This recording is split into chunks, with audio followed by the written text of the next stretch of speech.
Hello, second year students. As you know that we are reading and analyzing the text of the essay of friendship. We have discussed first fruit of friendship. Now let us learn about the second fruit of friendship.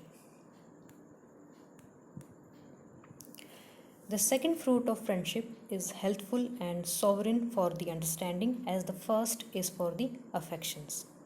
Now Bacon here talks about the second fruit of friendship and says, as the first fruit is for the affections and feelings, second fruit of friendship is healthful for a better understanding. For friendship maketh indeed a fair day in the affections from storm and tempests, but it maketh daylight in the understanding out of darkness and confusion of thoughts.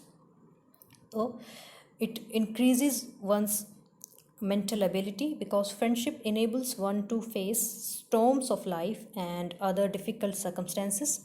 It helps one to think clearly in tough situation. When he says it make it daylight in the understanding out of darkness and confusion of thoughts. Neither is this to be understood only of faithful counsel which a man receiveth from his friend. But here one should not think or understand that he will always receive a good advice. Faithful counsel means good advice from his friend.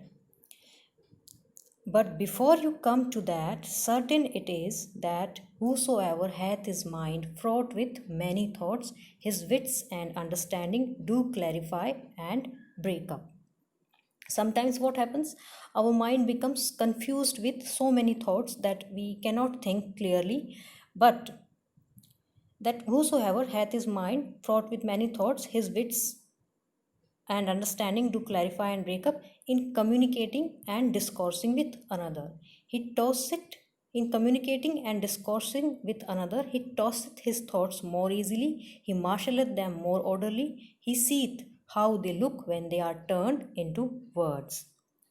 So, but when we talk these thoughts to a friend in a in an orderly manner by putting them into words, he gets the clarity and understanding and becomes more wiser by making the right judgment. So, he tosseth his thoughts more and he seeth how they look when they are turned into words. So he becomes more wiser. Finally, he vexeth wiser than himself, and that more by an hour's discourse than by a day's meditation. And so he makes one makes the right judgment, so one gets more productive just by an hour's conversation to a friend, and it is more beneficial than doing meditation for a whole day. So we get different perspectives about our problems when we convey them to our friends, when we talk to our friends. It was well said by Themistocles, the king of Persia, that speech was like cloth of Eros, opened and put abroad.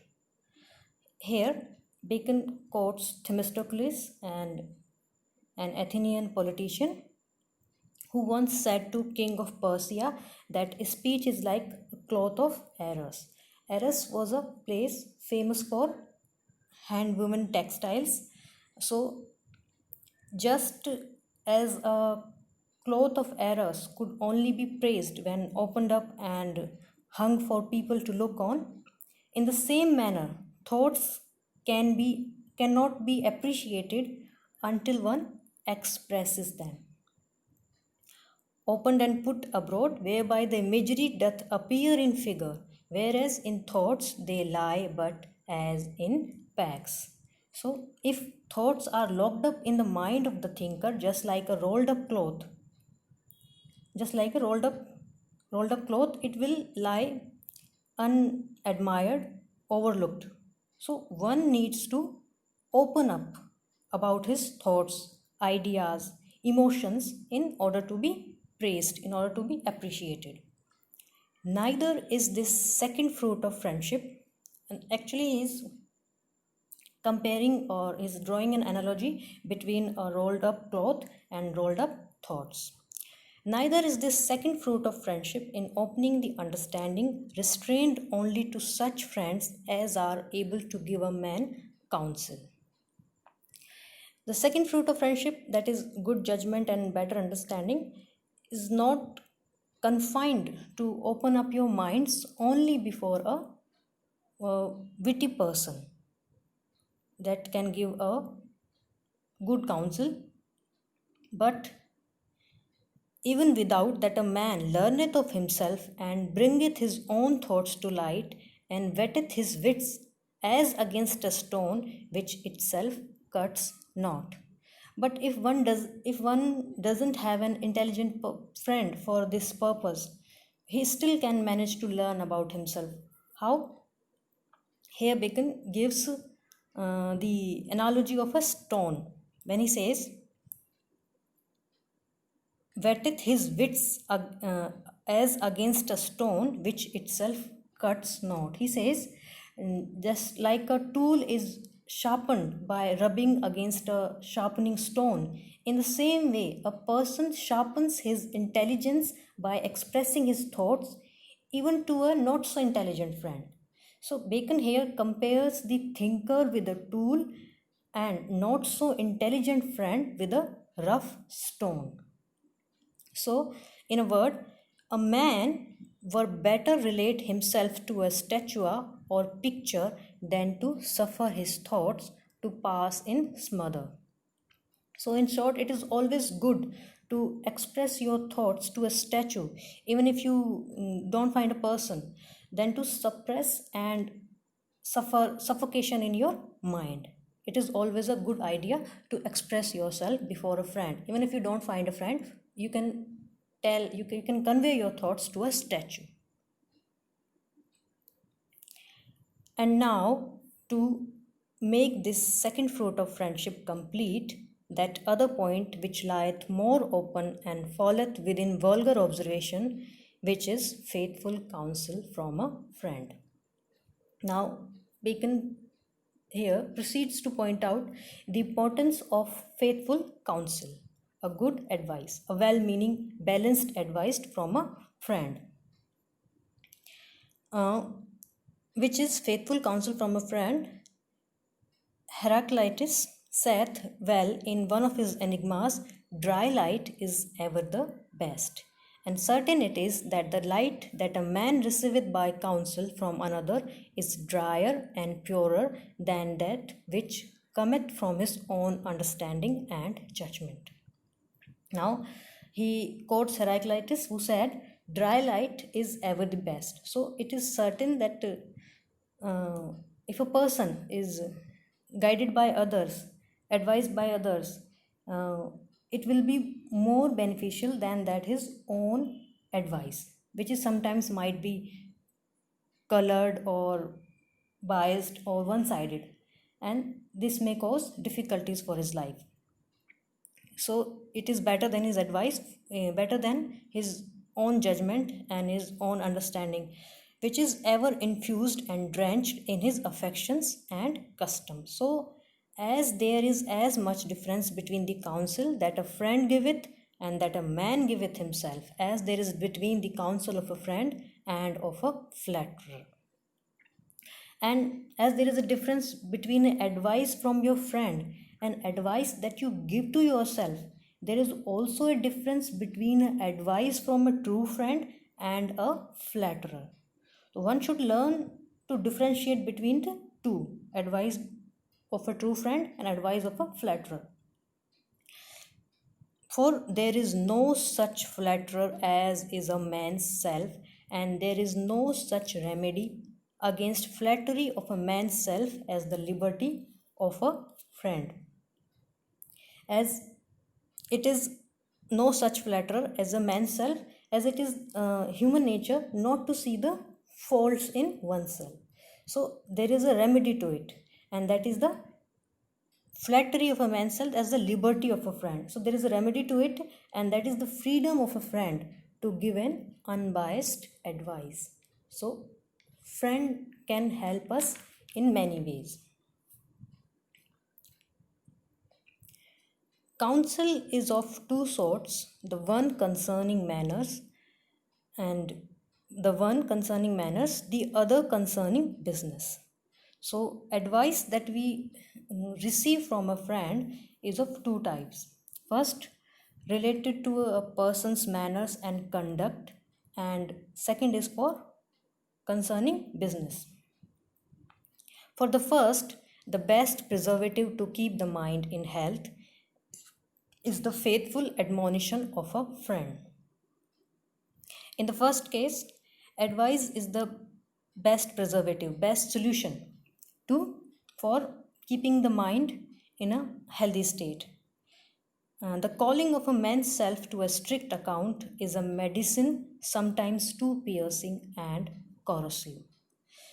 Admonition of a friend means criticism from a friend that we receive for our improper behavior at times.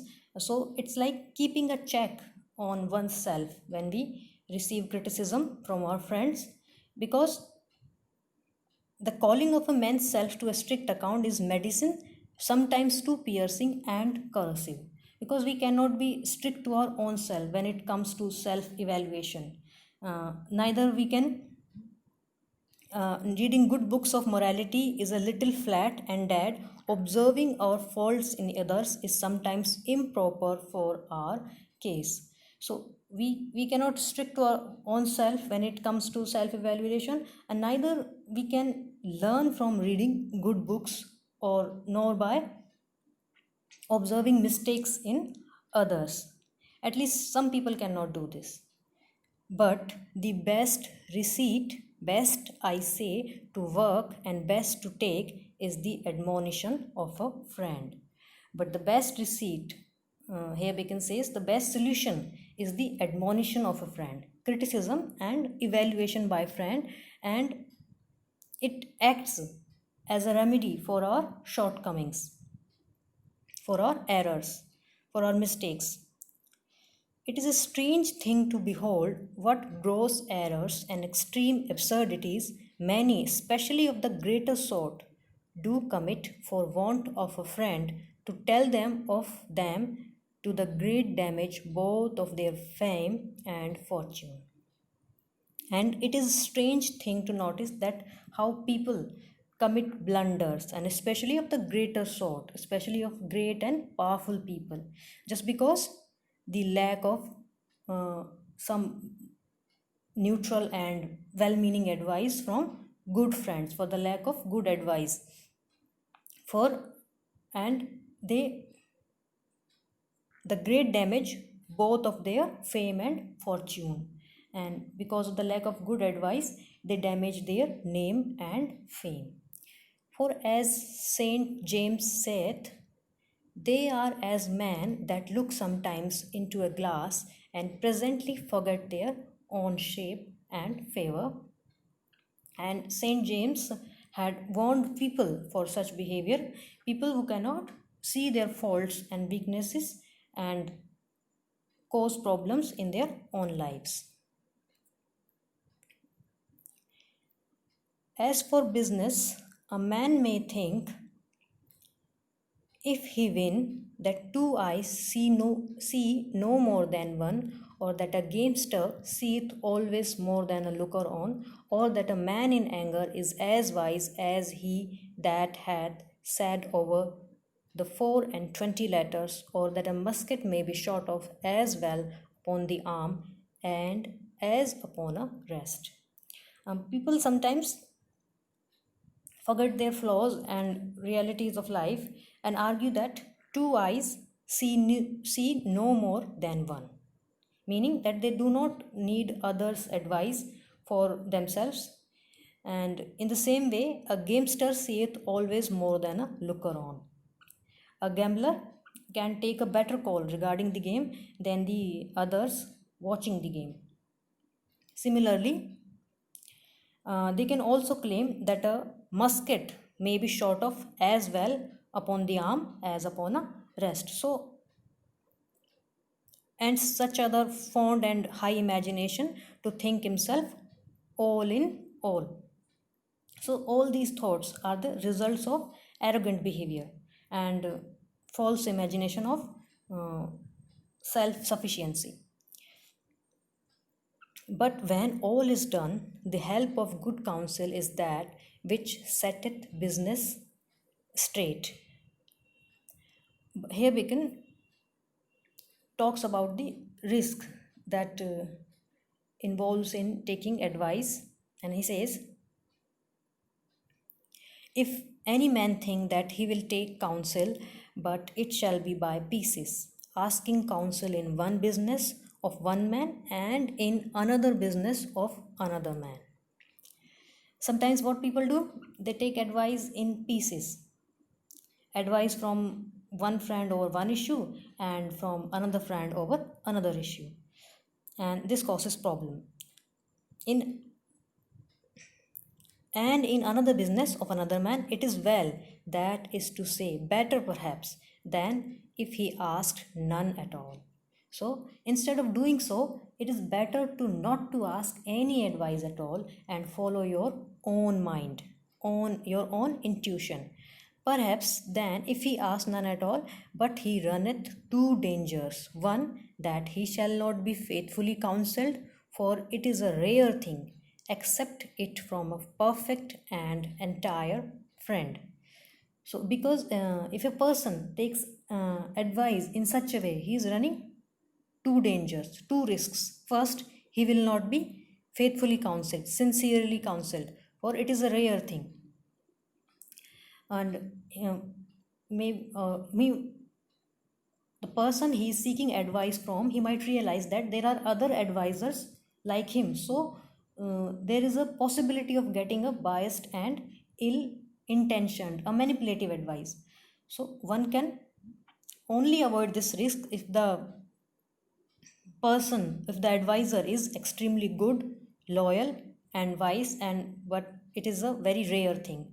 You cannot find such a friend to have counsel given, but such as shall be bowed and crooked to some ends which he hath that giveth it. The other, that he shall have counsel given hurtful and unsafe, though with good meaning, and mixed partly of mischief and partly of remedy. Another risk is that you may get an advice that is hurtful and unsafe, not good in your case, but given with a good intention, mixed partly of mischief and partly of remedy, even as if you would call a physician that is thought good for the cure of the disease you complain of, but is unacquainted with your body. Bacon compares such advice to an advice given by a doctor who is not aware of a patient's medical history and prescribes wrong medicines. And the result is, therefore, may you put in way for a present cure, but overthroweth your health in some other kind, and so cure the disease and kill the patient. What happens when a doctor gives to the patient wrong medicine? It cures the disease but kills the patients. He means to say that every counselor is limited by his own ability to analyze and study the matter. So one should be careful while seeking advice from others. But a friend that is wholly acquainted with a man's state will beware by furthering any present business how he dasheth upon other inconvenience, and therefore rest not upon scattered counsels. They will rather distract and mislead than settle and direct. But if a friend or counselor who is fully aware of a person's business, fully acquainted with a man's state, will beware by furthering any present business how he dasheth upon other inconvenience. If a man is fully aware of a person's business, he can avoid this risk of wrong advice. He will give correct advice using his good understanding of the business, and therefore rest not upon scattered counsel, and they will rather distract and mislead than settle and direct. So if a person Therefore, a person will not go to multiple persons for different advices that might mislead him. So, and he will get a good advice, sorted advice. So, every businessman must have a single reliable counselor with a thorough understanding of a person's affairs. So, this was all about second fruit of friendship. We will conclude the essay in the tomorrow's class. Thank you.